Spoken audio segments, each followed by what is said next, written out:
আবার একটি নতুন রেসিপি নিয়ে আপনাদের পাশে চলে এলাম। ছোলার ডাল, আলু আর পনির দিয়ে রেসিপিটি শুরু থেকে শেষ পর্যন্ত দেখবেন। কড়াই তেল দিয়ে দিচ্ছি পনির ভাজার জন্য।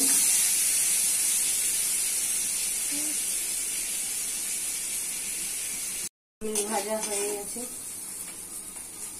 দিচ্ছি আলু লাল করার জন্য, দিচ্ছি সয়াবিন অয়েল,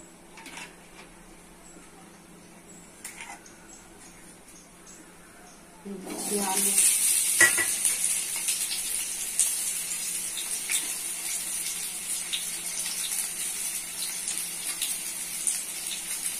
দিচ্ছি একটু হলুদ গুঁড়ো, লবণ, আলু লাল হয়ে গেছে তুলে দিচ্ছি। গরম হয়ে গেছে, দিচ্ছি পেঁয়াজ কুচি, লাল হয়ে গেছে, দিচ্ছি আদা রসুন বাটা, ভালো করে আদা রসুন বাটাটা ভেঙে দেবো।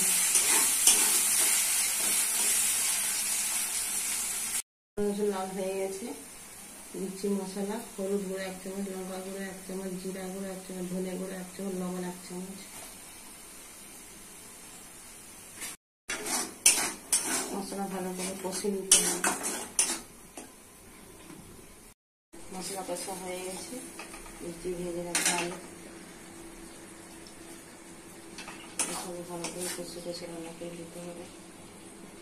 কষা হয়ে গেছে, দিচ্ছি ছোলার ডাল, ছোলার ডাল আলু ভালো করে কষে রান্না করে দিতে হবে। ছোলার ডাল আর আলু কষে কষে রান্না করে দিতে হবে। ছোলার ডাল আলু কষা হয়ে গেছে, দিয়ে দিচ্ছি জল,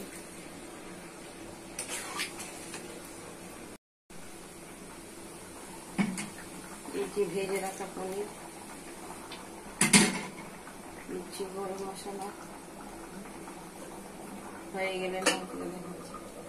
রেসিপিটি রেডি হয়েছে, কত সুন্দর, কত টেস্টি। বাড়িতে করে খাবেন, পরিবারকেও করে খাবেন। সাবস্ক্রাইব করবেন, সঙ্গে থাকবেন, পাশে থাকবেন।